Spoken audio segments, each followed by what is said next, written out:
Eurovision 2026'nın tüm şarkıları belli oldu. 2 aydır reaction videoları ile açıklanan şarkılar ve yapılan ulusal finaller üzerine konuşmuştuk.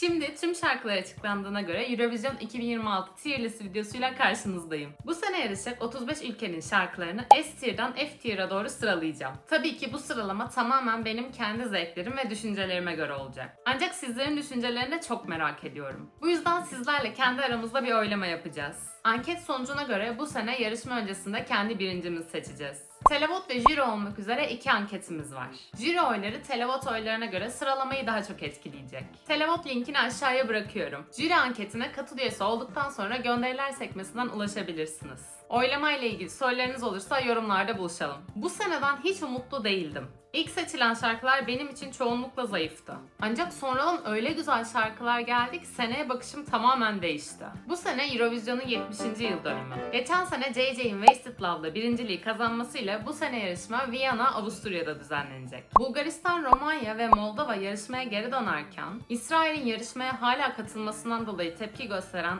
İzlanda, İrlanda, Hollanda, Slovenya ve Big Five ülkelerinden biri olan İspanya yarışmadan çekildi. Yani artık Big Five değil Big Four diyoruz. Her şeye rağmen bu sene bomba gibi bir sezon bizlerle. Arkadaşlar telif haklarından dolayı videolarımdan hiçbir maddi gelir sağlamıyorum. Bu sebepten dolayı videolarımın devamlılığı ve sürekliliği için katıl üyelikleri ya da süper teşekkürlerle kanalımı desteklerseniz çok mutlu olurum. Ayrıca lütfen kanalıma abone olmayı, videoyu beğenmeyi ve hype etmeyi unutmayın. Sosyal medya hesaplarımdan da beni takip edebilirsiniz. Destekleriniz için şimdiden her birinize çok teşekkür ederim. Şimdi hazırsak Eurovision 2026 şarkılarına şöyle bir göz atalım.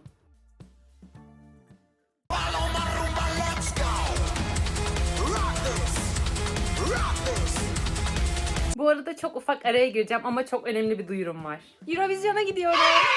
Biletleri aylar öncesinden satın almıştım fakat vizemin gelmesini bekliyordum ve bugün vizem geldi. O yüzden edit sırasında böyle araya sıkıştırıp size haber vermek istedim. Eurovision biletlerim, Euro Club biletlerim hepsi hazır. Canlı yayınlarda göremeyeceğin ufak detayları ve Eurovision atmosferini kaçırmamak için abone olmayı unutma. Hadi videoya devam edelim. Palomarumba daha ilk saniyesinden itibaren etnik ezgilere sahip olsa da geniş kitlelere hitap edebilecek bir yapıya sahip. Şarkının adı tekerleme gibi ve şarkıda çokça tekrar etmesi onu akılda kalıcı yapıyor. Şarkının söz yazarları arasında Rosalind de var. 2022'de Snap şarkısıyla yarışmada başarı yakalayamasa da dünya çapında bir hite dönüşmüştü.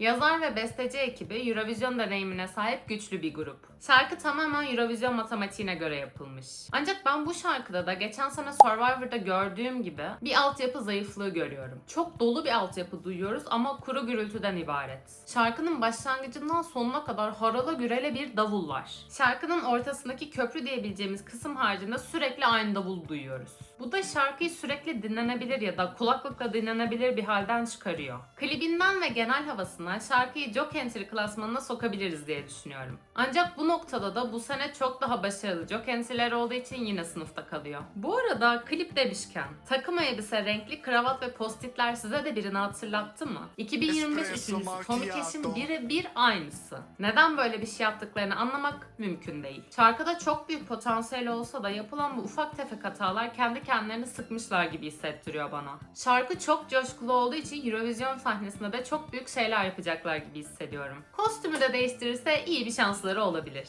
Ama mevcut haliyle şimdilik C tier.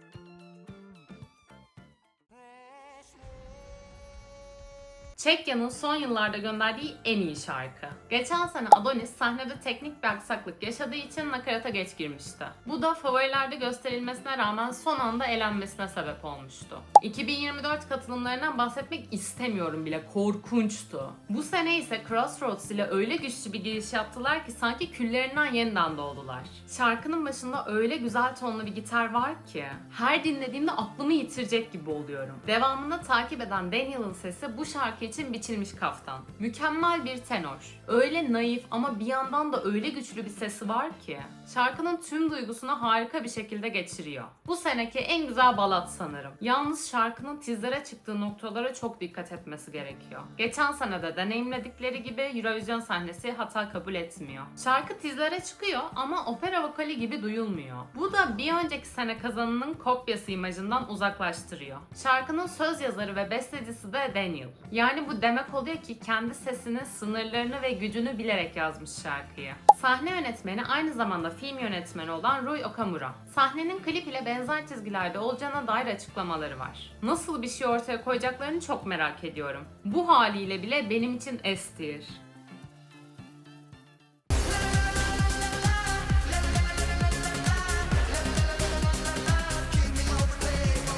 Kesinlikle beklentimi karşılayamayan tam bir hayal kırıklığı bu şarkı. BİZİKEBİ 2008 yılında Bız şarkısıyla Junior Eurovision'da birinci olmuştu.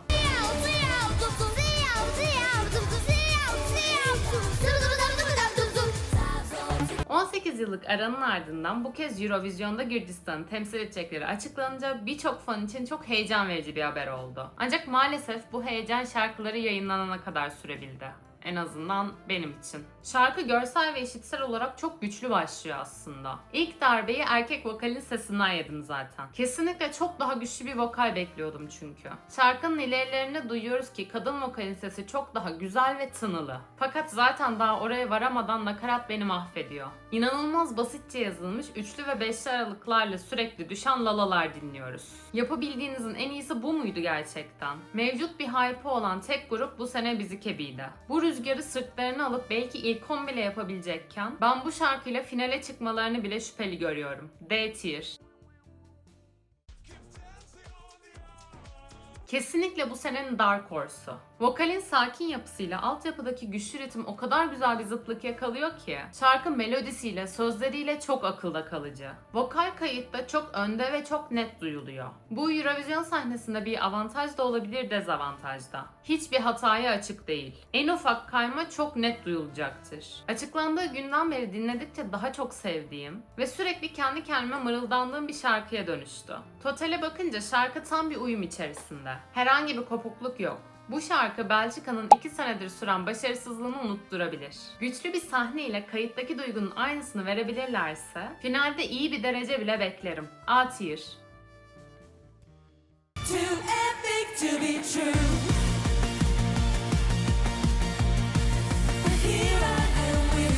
Geçen seneki üçüncülük başarısının ardından Estonya nasıl böyle bir şey yapabildi bilmiyorum ama bu şarkı son zamanlarda dinlediğim en kötü şey sanırım. Vanilla Ninja 2005'te İsviçre'yi temsil etmiş ve 8. olmuştu. Bu seneki şarkıları ise gerçekten keşke 2005'te kalsalardı dedirtti. Adıyla müsemma bir şarkı, harbiden de too epic to be true. Neresinden tutsam elimde kalıyor. Şarkı başladığı andan itibaren görsel ve işitsel bir felakete dönüşüyor. 2025 Ukrayna benzeri aşırı efekt basılmış suratlar var. Ekran bir dikey bir yatay 3'e bölünüyor. İnanılmaz demode kostümler. Arkadaşlar bu nostalji değil. Bu bir demodelik. Ve ikisinin arasındaki fark çok çok büyük. Şarkı hiçbir şekilde canlı çıkmanıza izin vermiyor. Bir yerinden kurtulsanız başka bir yerinden vuruyor. Epic Kiss Cam ile ilgili konuşmak bile istemiyorum. Başıma ağrılar girdi. Bundan da hayatta kalmayı başarabilen son 3 kişi için Too Epic kısmını tekrar tekrar söyleyerek bu ihtimali ortadan kaldırıyorlar. Dibin dibi. F tier. Tanzschein, das soll kein Witz sein, weil ohne Tanzschein lass ich sie nicht rein.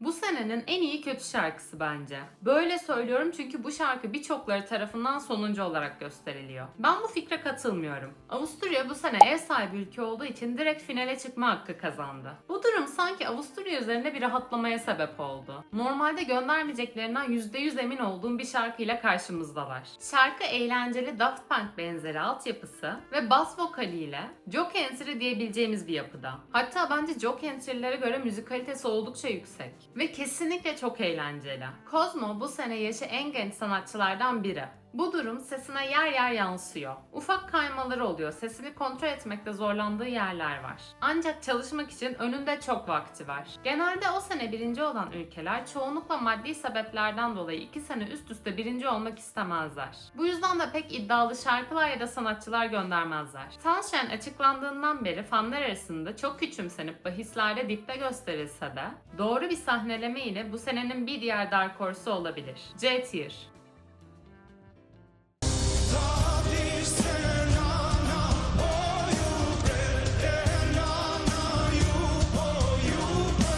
Alice, Arnavutluğun ulusal finali Festivali Kengesi büyük bir farkla kazanarak Eurovision'a gitmeye hak kazandı. Bu sene Arnavutluğa giderek yarışmayı yerinde takip ettim. Alice yarı finallerden itibaren seyirci desteğini arkasına alarak güçlendi.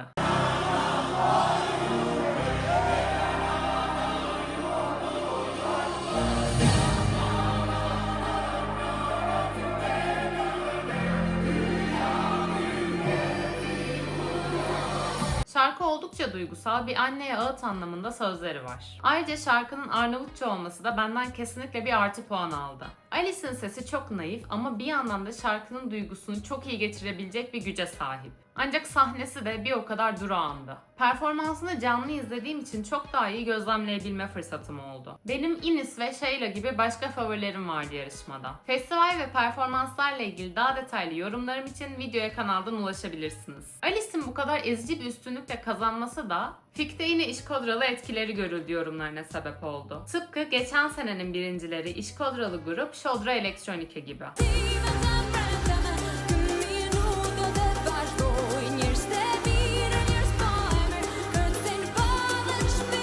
Birinciliği ardından kuliste Alice'le tanıştım ve fotoğraf çekilmek istedim. Genç yaşına rağmen öyle kibar bir insan ki direkt ödülünü bana uzattı tutmam için. Bu seneki iddiası benim için bir soru işareti. Ancak tabii ki canlı izlediğim ve kendisiyle tanıştığım için bu sene benim için yeri çok özel oldu. Yüksek bir sıralama yapamasa bile Alice'i finalde izlemeyi çok isterim. Şarkının eksik bir yanı yok ama bu seneki diğer katılımcılarla kıyaslayınca iddiası bir tık daha az diyebilirim. B-Tier.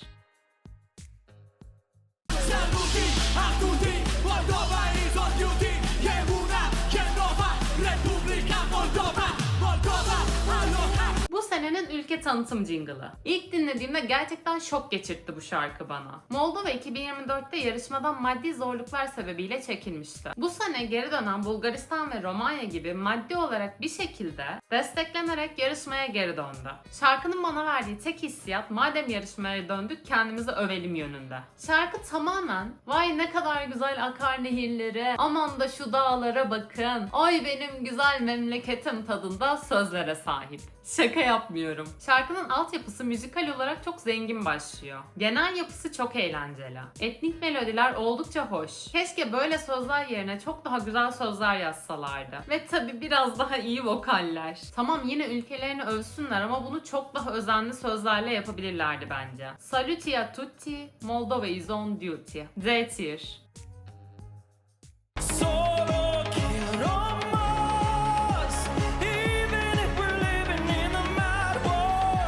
Öncelikle acilen ben de simle kaplanmak istiyorum. İnanılmaz özendim. This is a skin of a killer Bella.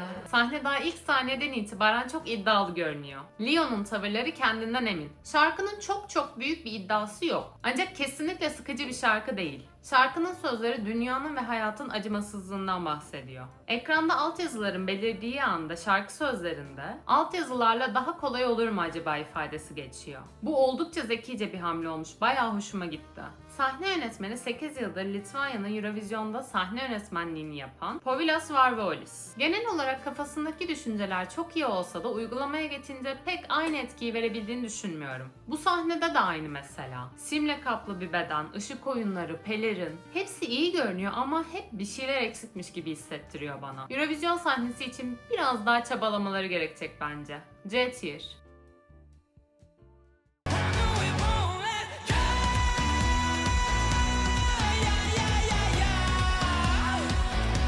Norveç 2024'te Ulveham ile zirveyi yaptı ve daha da devamı gelmedi.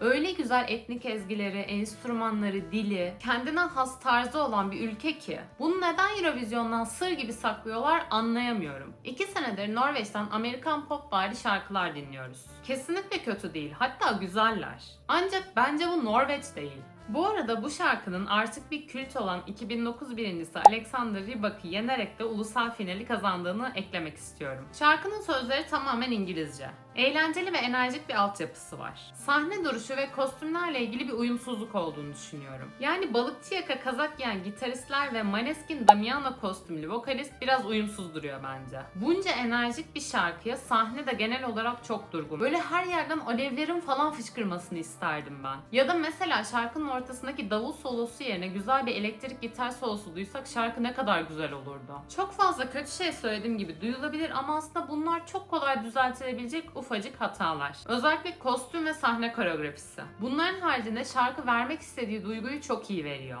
Bahislerle ufak bir çakılma söz konusu olsa da ben güçlü bir sahneyle çok iyi işler yapabileceğini düşünüyorum. A tier.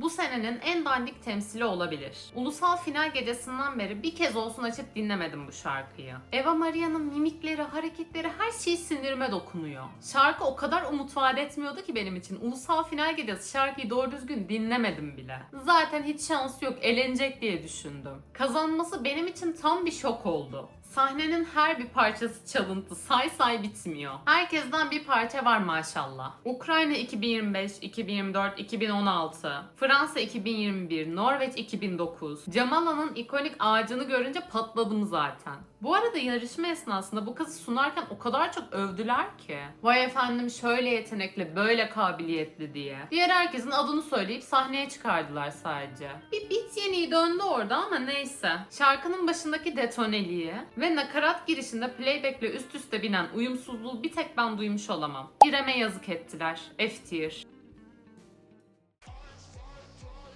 Look Mom No Computer daha açıklandığı ilk saniyeden itibaren sezonun en dikkat çeken isimlerinden biri oldu. Üstelik şarkı ismi de Almanca olunca bu kombinasyon oldukça ilgi çekiciydi. Birleşik Krallık son senelerde televottan 0 puan almaya o kadar alıştı ki bu sene bu durumu değiştirmeye kararlı gibiler çünkü daha önce hiç görmediğimiz Joke Entry tarzında bir entry ile katılıyorlar. Doğru yolda gibiler çünkü şarkı bahislerde 9. sıraya kadar yükseldi. Şarkının arka planında da çok güçlü isimler çalışmış. Temelden güçlü geliyor yani. Aslında işin özeti çok net. Birleşik Krallık sonunda cool gözükmeye çalışmayı bıraktı. Yıllardır modern işler üretmeye çalışıp günün sonunda hiçbir yere varamıyorlardı. Lookman No Computer en azından bir karakter sahibi. Absürt, mekanik, ritmik ama bir o kadar da kontrollü. Şarkının sözlerine bayıldım. Ofis hayatından, çalışma temposundan yılmış bir insanı anlatıyor. Kendini sorguluyor ve çıkış yolu bulmaya çalışıyor. Klip de şarkının kendisi gibi uyumlu ve eğlenceli. Özetle Birleşik Krallık bu yıl gerçekten ilginç olmaya karar vermiş gibi.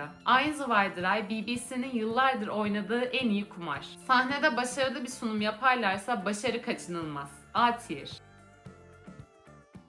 Bangaranga, bangaranga, bangaranga, bangaranga, bangaranga, bangaranga, bangaranga, bangaranga.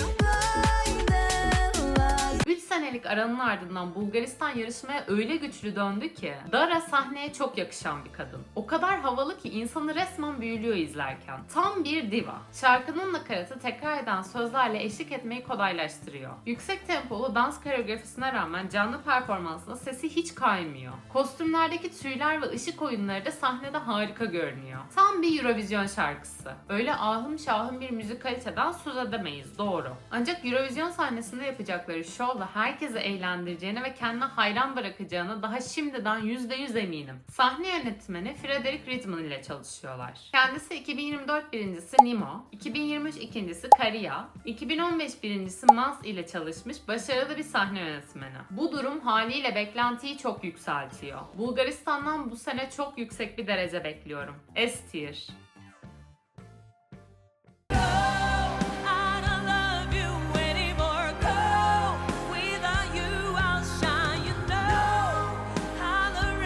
En çok küçümsenen ve abartı bir şekilde kötülenen bir şarkı. Azerbaycan'ın eski başarı ve kalitesinin son birkaç senedir olmadığına hepimiz hemfikiriz. Ancak kesinlikle bu kadar yazılıp çizilen kadar kötü bir şarkı değil. Şarkının başlangıcı piyano ve yaylılarla dolu oldukça güçlü. Civa'nın vokali de çok güçlü duyuluyor. Ara ara giren etnik melodi çok hoş. Şarkının sözleri çoğunlukla İngilizce. Son kısımlarında Azerbaycan dilinde bir bölümü var. Şarkı bence o kısımda kesinlikle şahlanıyor. Beni terk et, yoruldum yalanından. Beni terk et, bezmişem bu oyundan. Beni terk et. İngilizce bölümleri ise o kadar sevdiğimi söyleyemem. Keşke şarkı tamamen Azerbaycan dilinde olsaydı. Sözlerin ve melodinin yapay zeka ile yapıldığına dair çok fazla söylenti var. Bu sebepten dolayı sanatçı çok fazla acımasız yorumlara maruz kaldı. Ama inanın artık günümüzde yapay zekanın katkısının olmadığı iş çok az. Bu şarkıda sadece böyle bir söylenti çıktı. Olabilir. Peki diğer şarkılar da bu konu üzerinden araştırıldı mı? Hiç sanmıyorum. Klip maalesef biraz demode duruyor. Şarkının genel tarzının da demode olduğu çokça konuşuluyor. Eğer iyi bir sahneleme yapılırsa finale çıkabilir diye düşünüyorum. Ancak sahnede yapılacak en ufak hata elenmelerine sebep olur. Ben tabii ki Azerbaycan'ın finale çıkmasını, iyi bir derece yapmasını çok istiyorum. Gönlüm bu yönde en azından. Ancak mevcut şarkı ve klip üzerinden değerlendirince ve diğer şarkılarla da kıyaslayınca bu sıralamada maksimum B tier. Saremo io e te per sempre legati per la vita che Bu şarkı için çektiğim reaction videosunu izlediniz mi? Arkadaşlar bildiğiniz ağladım şarkıyı ilk dinlediğimde. Salda Vince'nin şarkısı kalbimde öyle bir yere dokundu ki kendime hakim olamadım. İtalyanca ve Napoliten sözlere sahip. Şarkı Salda Vince tarafından 30 yıldır evli olduğu eşine yazılmış. Sonsuz aşkı ve mutluluğu anlatıyor. 90'lar tarzı inanılmaz nostaljik bir havası var. İlk izlediğimde ve dinlediğimde sanki Kayhan Gözlerinin Hapsindeyim dinliyor gibi oldum. Sahne çok sade, herhangi bir dans koreografisi yok. Salda Vince'nin elleriyle yaptığı basit hareketler var sadece. Ki bu küçük hareketler bile o kadar ikonik ki. Bu arada şarkıyı her dinlediğimde o hareketleri yapmak zorundayım. Geçen sene Sanremo birincisi Eurovision'a gitmeyi reddetmiş ve ikinci olan Lucia Corsi Eurovision'a gitmişti. Bu sene de aynı şey yaşanır mı korkusu oldu ama Salda Vince Eurovision'a gitmeyi kabul etti. Bu sonuca çok mutluyum çünkü Eurovision'da belki senelerdir bu kadar klas bir katılım görmemiştim. Geçen sene olduğu gibi bu sene de İtalya'nın çok iyi bir derece yapacağını düşünüyorum. Ve tabii ki bu sene de benim favorilerimden biri İtalya. SS Tier.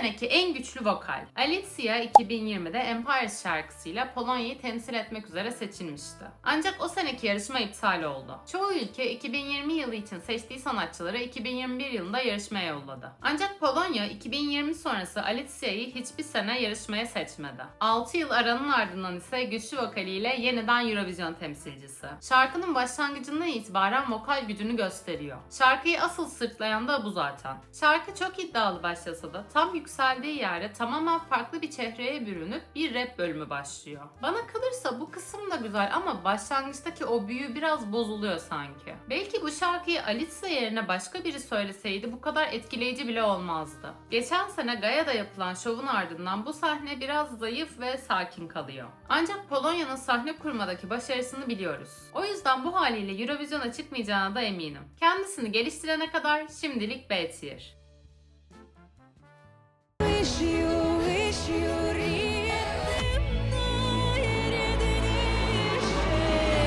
Hala anlayamadığım bir şey var. Bu şarkı ulusal finali nasıl kazandı? Bu kadar sönük, bu kadar sıkıcı olabilirdi anca. Jerry Heil hepimizin favorisiydi. Şarkısı mükemmeldi. Ancak canlıda maalesef çok kötü söyledi. Hadi onu geçtik. Monocate'in şarkısı da çok güzeldi. Onu ilk üçe bile sokmadılar. Hadi aynı sanatçıyı yeniden göndermek istemediler diyelim. Peki Loud? Şarkısıyla, sahnesiyle, duruşuyla o kadar güçlüydü ki. Kesinlikle yazıklar olsun öncelikle. Bu şarkı maksimum mıymıntılık seviyesinde. Çocuk ninnisi gibi başlıyor zaten. Sahnede elle tutulur bir şey yok. Şarkının nakaratı şeklinde sunulan kısım o kadar hiçbir şey vermiyor ki insana. Nakarat nerede başlıyor, nerede bitiyor anlayamıyorum bile. Şarkının son bölümünde çok uzun bir vokal tutma bölümü var. Ve eminim ki sırf bu bölümden etkilenip seçtiler şarkıyı. Çünkü etkilenebilecekleri başka hiçbir yer yok. Şu kötü şarkıyı bile sırf Ukrayna gönderiyor diye finale çıkartacaklar ya, ben ona yanıyorum. Ninni eşliğinde iyi geceler çocuklar. F tier.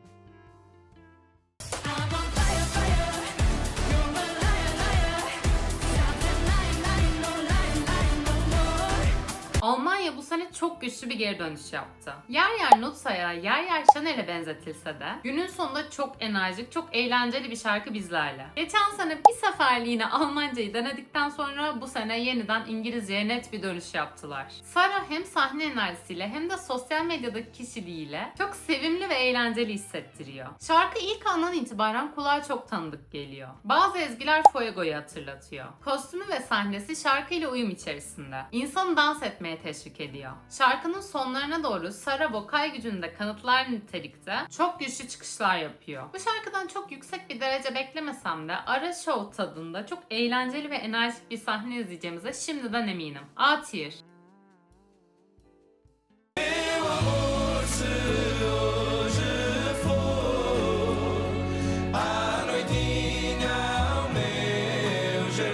Portekiz 2 senedir çok tatlı ve naif şarkılarla katılıyor. Geçen sene Napa'nın beklenmedik başarısının ardından bu sene çok daha etnik melodiler içeren bir şarkıyla karşımızdalar. 5 erkek vokalden oluşan grup şarkıyı çok sesli bir biçimde icra ediyor. Sözlerin tamamı Portekizce. Şarkının yazar ekibi oldukça kalabalık. Dışarıdan bakınca şarkı çok samimi ve organik görünse de arka planda çok ciddi bir çalışma var. Festivalde Sançao kazananları teorik olarak Eurovision'a gitmeme hakkına sahip. Bu durum Portekiz'in Eurovision'a bakışını özetliyor. Önce kendi müzikal kültürü, sonra yarışma. Şarkı müzikal olarak çok güçlü hissettirse de arenada büyük kitlelere nasıl hissettireceği tamamen bir soru işareti. Özetle Portekiz bu sene yine yarışma kazanmak için değil, kendi müzikal kimliğini sahneye taşımak için gelmiş gibi duruyor. J tier.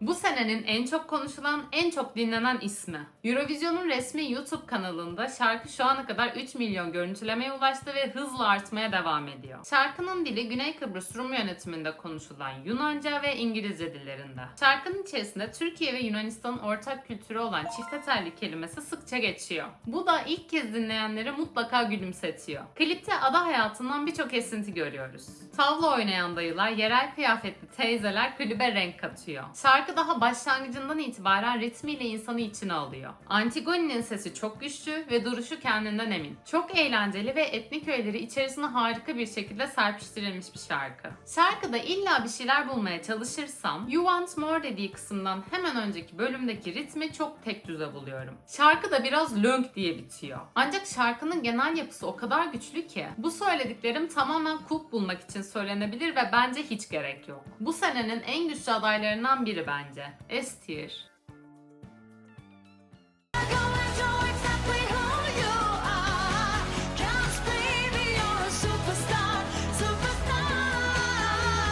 Senhit 2011 ve 2021 yıllarının ardından 3. kez San Marino'yu Eurovision'da temsil edecek. Hatta iptal olan 2020 yarışmasında da Senhit temsilci olarak seçilmişti. Yani aslında San Marino Senhit'i 4. kez seçiyor. Şarkıda feat olarak Boy George görünüyor. Ancak canlı performansta kendisini göremiyoruz. Arka planda kendisinin bazı görselleri dönüyor sadece. Eurovision sahnesinde yer alacağına dair söylentiler dönse de bu da birazcık clickbait gibi duruyor. Yani özetle San Marino şarkı değil de sanatçı gönderiyor gibi daha çok. Geçen sene de benzer bir durum yaşamıştık. Şarkı tam 80'ler havasında güçlü bir giriş yapsa da ilerledikçe başarı eğrisi tam gaz aşağıya düşüyor. Nostaljik havadan demode moda çok hızlı geçiyor. Sahnede oldukça zayıf. Pek şansı olduğunu düşünmüyorum. B tier.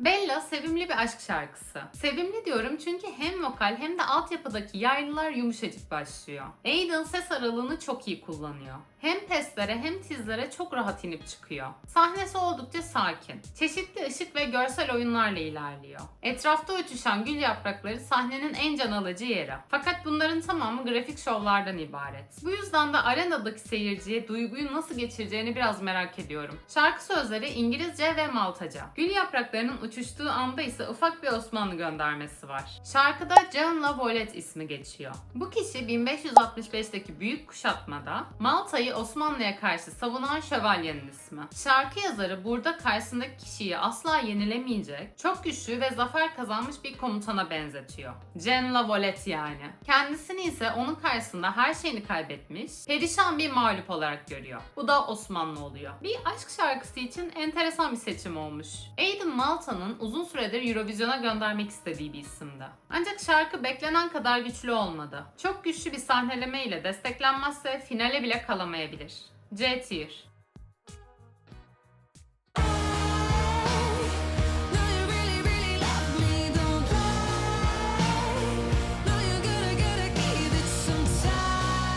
Bu sene sevmeyi en beklemediğim ülke İsviçre'ydi. Çünkü geçen senekine benzer çizgide bir şarkı bekliyordum. Ancak beni inanılmaz şaşırttı. İsviçre üst üste 3 senedir birbirinden tamamen alakasız tarzlarda şarkılar gönderiyor. Nimo ile pop opera türünün ardından geçen sene daha balat formatında çok sakin bir şarkıyla katılmışlardı. Bu sene ise bu iki çizgiden tamamen uzak bir üçüncü tarza yönelmişler. Veronica Fusaro'nun şarkısı rock altyapılara sahip Alice. Şarkı ve klip LGBTQ artı temalı bir hikaye anlatıyor. Özellikle klip o kadar güzel ki film izliyor gibi insanı büyülüyor. İsviçre bu klip ile nokta atışı yapmış bence. Çünkü şarkıyı çok iyi destekliyor. Gelinin yürürken takılma anında gitar ve davulun yükselişi ve daha sonra sakinleşme anı o kadar iyi ki. The way you behave, can I spill my secrets to you? Şarkı ve klip bir bütün halinde duyguyu çok iyi geçiriyor. Damadın hareketlerinden rahatsız olan gelinin bakışları falan o kadar iyi ki. Bu kadar başarılı bir klibi sahnede nasıl işleyeceklerini gerçekten çok merak ediyorum. Çünkü eğer sahne zayıf olursa şarkıyı tamamen dibe çekebilir. A Tier. Lad mig vi vågner og fortryder igen. Før vi går, før vi går, før vi går, før vi går, yeah. Bu senenin en büyük birincilik adaylarından biri. Soran Dansk Melodi Grand Prix'si kazanarak Danimarka'yı temsil etme hakkını kazandı. Sahne aldığı ilk andan itibaren neredeyse bütün fanların favorisi oldu. Finaldeki rakiplerinden biri de geçen sene Hallucination'la Danimarka'yı seneler sonra finale taşıyan Sisel'di. Forvigariyam tamamı Danca'dan oluşan bir şarkı. Şarkının İngilizceye çevrilme dedikodularından sonra Danimarka şarkının tamamen Danca kalacağını doğruladı. Bunun üzerine şarkı bahislerde büyük bir sıçrama yaptı ve ikinci sıraya kadar yükseldi. Şarkıyı ilk dinlediğimde söylendiği kadar etkileyici gelmemişti. Hatta insanların abarttığını düşünmüştüm. Ancak zaman geçtikçe şarkı dilime dolanmaya başladı. Şarkı inanılmaz akılda kalıcı. Sahnesi çok güçlü. Bir küp ile en fazla ne yapılabilir düşüncesinden yola çıkan sahne gerçekten harikalar yaratıyor. Soran bir noktada küpün içerisinde baş aşağı sallanıyor ve şarkıyı bu şekilde söylemeye devam ediyor. Sesi bile titremeden hem de. Oldukça yoğun ve karmaşık koreografiye rağmen sesi sadece sahnenin en sonunda çok az titriyor. O kadar da olsun artık. Bu şarkıyı bu sene ilk 5'te kesin, ilk 3'te yüksek ihtimalle göreceğiz. S Tier.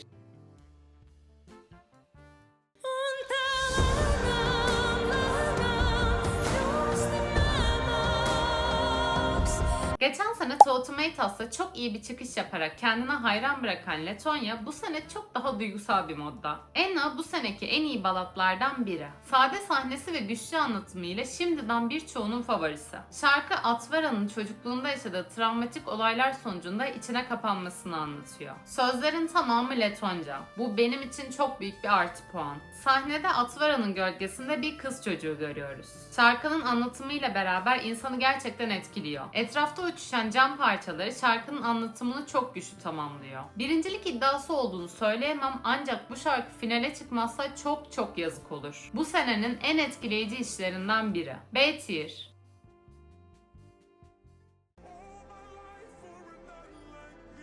Bu senenin en büyük balonu. Sırf kadın tanınan, bilinen bir sanatçı diye bu salak şarkıyı bir göklere çıkarmadıkları kaldı. Bahislerde 3. sıraya kadar çıktı. Oha arkadaşlar.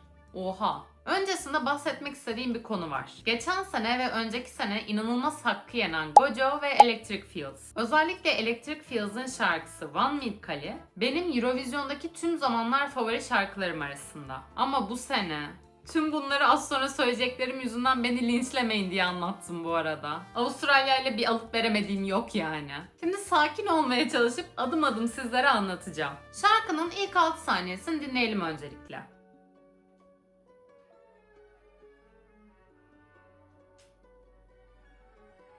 Bir de şu şarkının ilk 4 saniyesini dinleyelim.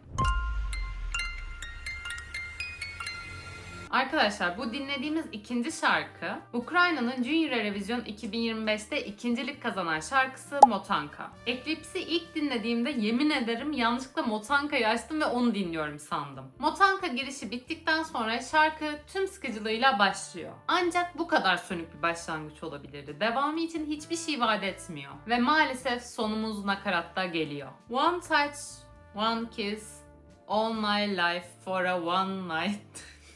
Ya bu ne salak. Sinirlerim bozuldu. One touch, one kiss, all my life for a night like this. Ya ana dili İngilizce olan bir memleketten nasıl bu kadar çiğ şarkı sözleri çıkabiliyor? Gerçekten sinirlerim bozuldu. İnanın bu şarkı neresinden tutsam elimde kalıyor. Belki vokal bir tık daha güçlü olsaydı şarkı daha az kötü durabilirdi ama sağ olsun hanımefendi de hiç yardımcı olmuyor. Sesi böyle kısık gibi bir tuhaf. Kesinlikle yetersiz. Şarkının ilk 1 dakikasından canlı çıkmayı başarırsanız bej ve gri tonda ilerleyen klibin arkasına yazık bir ritim ekleniyor. Can suyu misali. O kadar kafa karıştırıcı bir şarkı ki tamam ya galiba toparlıyor gibi derken bir anda her şey kesiliyor ve hanımefendi piyano çalmaya başlıyor. Çalarken aralarda hey diye bağırıyor falan. Arkadaşlar cidden çok mistik bir şarkı ya. Böyle bunu bir deneyim olarak düşünün. Tam bitti derken şarkının sonuna da modülasyon ile tüy dikiliyor. Delta güya çok bilinen köklü bir sanatçıymış. Ben kendisini ilk defa gördüm ve dinledim. Kusura bakmayın ama bu kadar başarılı ve bilinen bir sanatçıysa bu yarışmaya bu şarkıyla katılmamalı. Çok net bir non-qualifier şarkısı. Sırf bu hanım bilinen biri diye bahislerde 3. falan yaptılar bu şarkıyı. Yarı finallerde Allah bilir 1. de yaparlar. Tam bir saçmalık ve bu seneki yıldızlı nefretimi şimdiden kazandı. F tier.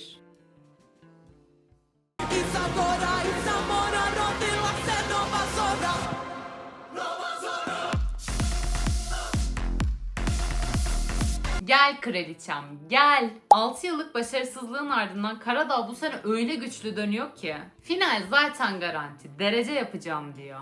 Şarkıyı her dinlediğimde biraz daha fazla vuruluyorum. Nova Zora bu sene ilk belli olan şarkılardan biri. Şarkının sözleri kadının gücünü, özgürlüğe kavuşmasını, adı üstünde yeni bir şafak doğuşunu anlatıyor. Monte Song versiyonu zaten çok güçlüyken gelen revize ile şarkı tamamen şahlandı. Klipteki detaylar öyle mükemmel ki. Ayrıca şarkı sözleriyle birbirine ayna tutan bu klibin tam 8 Mart Dünya Kadınlar Günü'nde yayınlanmasının da altını çizmek istiyorum. Sözler ara ara İngilizce cümleler içerse de genel ağırlık olarak Karadağ dilinde. Canlı performansının başında sesi biraz sallansa da revize halinde mükemmel duyuluyor. Mayıs'a kadar çokça çalışıp daha da güzelleşeceğinden eminim. Bahislerde son sırada olması ise tamamen saçmalık. Çünkü bu şarkı benim ilk 3 adaylarımdan. Özetle bahislere çok da aldanmamak lazım. Bu sene Tamara çok büyük işler yapacak, buraya yazıyorum.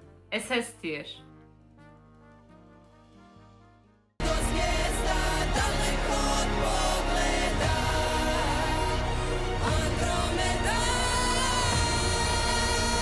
Umudumun çok yüksek olduğu fakat beklentimi hiçbir şekilde karşılayamayan bir şarkı maalesef. Bazılarınız biliyorsunuz, senelerdir koro müziğiyle uğraşıyorum. Bu yüzden de çok sesli katılımlar benim için her zaman 1-0 önde başlıyor. Ancak Lelek bu beklentimin karşılığını hiçbir şekilde veremeyen bir grup. Bu şarkıya çektiğim reaction videomun altına gelen yorumlardan anladığım kadarıyla şarkı özellikle Osmanlı zamanında Hırvatların yaşadığı acılardan bahsediyor. Her birinin yüzlerindeki semboller de o dönem kadınların yüzlerine çizdiği şekillermiş. Sahne çok güçlü bir giriş yapsa da vokaller çok zayıf. Bazılarının sesleri neredeyse hiç çıkmıyor. Kaydı kayacak şeklinde ilerliyor şarkı. Emin olamadıkları yerlerde de sesleri tamamen azalarak kayboluyor. Özellikle Is the Hits'e dedikleri kısımdaki detoneler korkunç.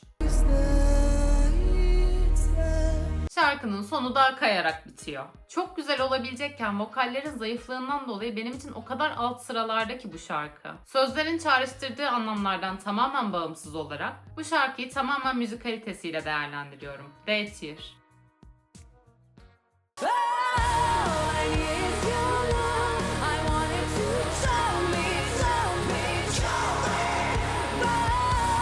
Romanya 2 yıllık aranın ardından yarışmaya geri döndü. 2023'teki son katılımları o seneki en zayıflardan biriydi. Fakat bu sene öyle bir geri dönüş yaptılar ki Romanya resmen küllerinden doğdu. Şarkı daha seçilir seçilmez şarkının adı da büyük bir tartışma konusu oldu. %100 jüri oylarıyla seçilen şarkının başlığı cinsel bir çağrışım gibi görünse de aslında iç korkular, şüphe ve kişisel dönüşümün boğucu hissi için metafor olarak kullanılıyor. Buna rağmen Romanya'nın bu şarkı adını bilerek seçtiğine dair söylentiler de var. Yani anlamı ne kadar farklı olursa olsun konuşulmak, meme olmak için seçildiği düşünülüyor. Şarkı progresif rock türünde. Alexandra sahnede çok güçlü duruyor. Vokal yeteneklerinin sınırı yok gibi. Yer yer brutale kaçan vokallerinin sonu operatik vokallerle son buluyor. Gitar ve davul altyapılı şarkı çok güçlü duyuluyor. Romanya'nın bu seneki iddiası çok büyük. Güçlü bir sahneleme ile bu senenin yıldızlarından biri olabilir. A tier.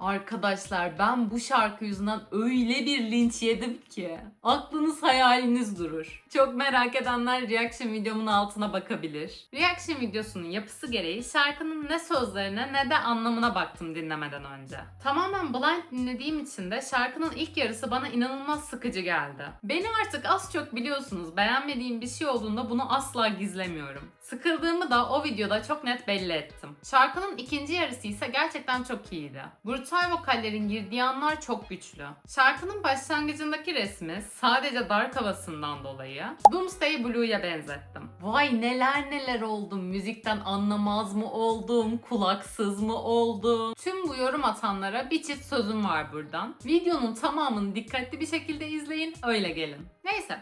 Sakinim. Şarkının ilk yarısının sıkıcı olması bir yana vokal neredeyse hiç duyulmuyor bile. 3 dakikalık şarkı içerisinde sadece 2. dakikadan itibaren vokali duyabiliyoruz. Şarkı bir duygu roller coaster'ı gibi. Evet, doğru. Ancak ben yine de vokali duyabilmeyi isterim. Grubun tarzı kendine münhasır. Bu seneki en farklı renklerden biri. Bahislerde çok yüksek bir sıralama yapamasa da yarışmada sahnesiyle birlikte büyük bir sürpriz de yapabilir. Yine de şarkının 1/3 güzel diye geri kalan kısmını görmezden gelmeli miyiz? Pek emin olamıyorum. C tier.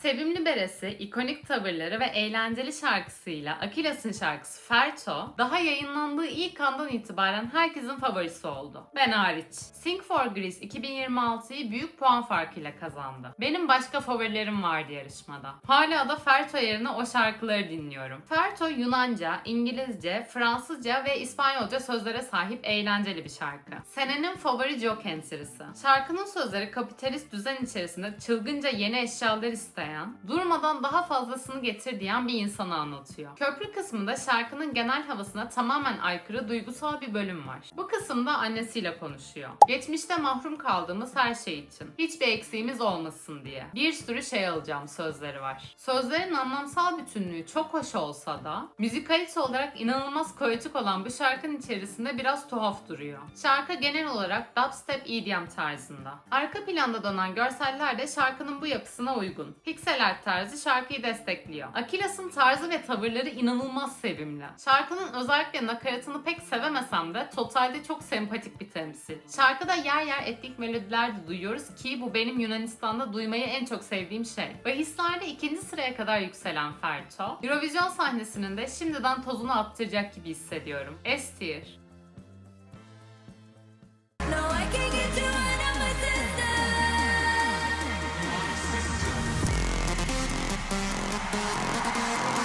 Felicia Felicia My System ile bu senenin en iddialı temsillerinden biri. Sahne aldığı ilk andan itibaren İsveç'in bu seneki seçiminin Felicia olacağı belliydi. Şarkı tam tabirle inanılmaz uyduruk başlıyor. Böyle büyüyebilen bir şarkıya nasıl bu kadar cheesy verse'ler yazıldı anlayabilmiş değilim. Sözler A2 İngilizce ile yazılmış basit bir aşk şarkısı gibi. Felicia'nın nazal sesi beni çoğunlukla rahatsız ediyor. Şarkı söyleme tekniğini Eurovision'a kadar değiştirmesini umut ediyorum sadece. Fakat şarkı nakaratında öyle bir patlıyor ki. İsveç elektronik dans müziği alanındaki kalitesini ve iddiasını yine kanıtlıyor. Arenadaki ışık şovu hayal edemiyorum bile.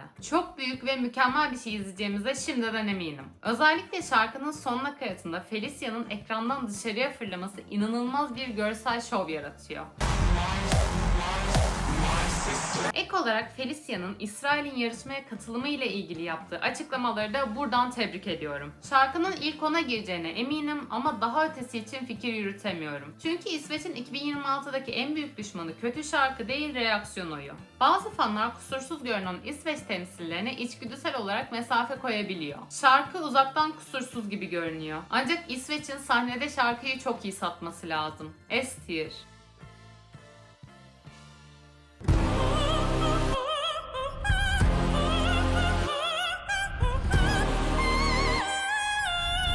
İnanılmaz gereksiz bir şekilde abartılan bir şarkı. Nimo 2024'te pop ile opera türünü birbirine karıştırarak harika bir birincilik kazandı. 2025'te JJ bu pop opera füzyonunu biraz daha abartıp bir şekilde yine aynı türle birinciliği kazandı. Bu şarkı ise artık işin suyunu çıkartmaktır. Bu artık bir füzyon türü olmaktan çıktı. Ne iddiği belirsiz tuhaf bir yapı. Şarkı şirket tanıtım müziği gibi başlıyor. Şirketimiz 5 yıllık üretim kapasitesi ve 3000 çalışan istihdam ile. Şirket tanıtım bitince klasik bir Fransa Eurovision şarkısı geleneği olarak ülke tanıtımı başlıyor. Ülke dediysem yanlış anlamayın. Paris'ten bahsediyorum. Ülkede başka şehir olmadığı için olsa gerek Paris deyip duruyorlar. Monroe sadece 17 yaşında ve yaşına göre çok güçlü bir sesi var. Şarkı da zaten sadece Monroe sesini gösterebilsin diye yapılmış. Konservatuarda tuhaf etütler olur ya ses egzersizleri için. Aynı öyle bir şey gibi bu şarkıda. Hani söyleniyor söylenmesine de ne müzikal bir keyif veriyor ne de sonrasında akılda kalıcı bir melodi bırakıyor. Ne danslar, ne kostüm, ne saç hiçbir şarkıyla uyuşmuyor. Fransa her sene yaptığının birebir aynısını yapmaya devam ederek bir tutamda bir önceki yılın birincisinden esintilerle birinci olacağını sanıyor. Güçlü vokal var evet. Ancak ortada eli yüzü düzgün bir şarkı olmadıktan sonra vokal istediği kadar operatik vokallerde bağırsın işe yaramaz. F-tier.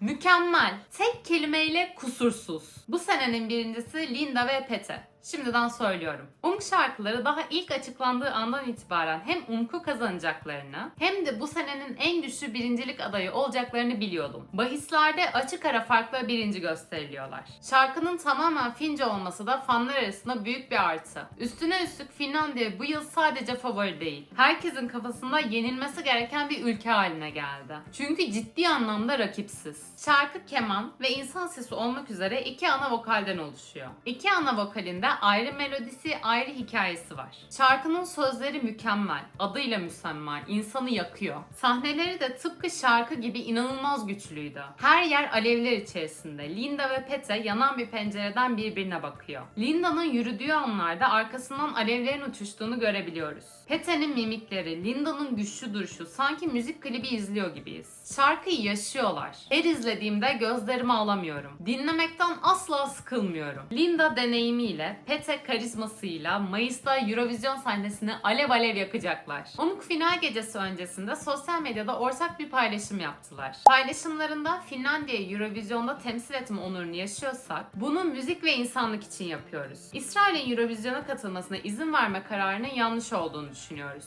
Filistin'de olanlar insanlık dışı ve göz ardı edilemez notunu düştüler. Bu açıklama bu sene Eurovision'a katılan ülkeler arasındaki ilk İsrail açıklamasıydı. Şöyle ufak bir not düşmek istiyorum. Linda Instagram'da etiketlendiği her yorumun altına cevap veriyor. Her gönderiyi beğeniyor, storylere kalp atıyor. Bunca yoğun çalışma ve prova temposunda hayranlarına vakit ayırıp tek tek ilgilenmesi bence çok kibar bir davranış. Şarkılarıyla, sahne duruşlarıyla, açıklamalarıyla her bakımdan rakipsiz ve mükemmeller. Bu sene birinciliği de sonuna kadar hak ediyorlar. SS tier. Listenin son haline bir göz atalım. Kusursuz deyip sevebileceğim 3 şarkı var sadece. S tier'deki şarkılar da güzel ama bazı soru işaretlerim var onlarla ilgili. A, B ve C tier'deki şarkılar kademeli olarak daha az güzel oluyor. D tier bir tık daha katlanabilir olsa da F tier tamamen korkunç benim için. Bu sene sevmediğim şarkılar çoğunlukta kesinlikle. Sizlerin düşüncelerini de çok merak ediyorum. Oylama için çok az bir vaktimiz kaldı. Açıklama kutusuna bıraktığım linkten ankete ulaşabilirsiniz. Unutmadan doldurun lütfen. Kanalıma abone olmayı, videoyu beğenmeyi ve hype etmeyi unutmayın. Sosyal medya hesaplarımdan da beni takip edebilirsiniz. Destekleriniz ve izlediğiniz için teşekkür ederim. Hepinizi öpüyorum. Sonraki videolarda görüşmek üzere. Hoşça kalın.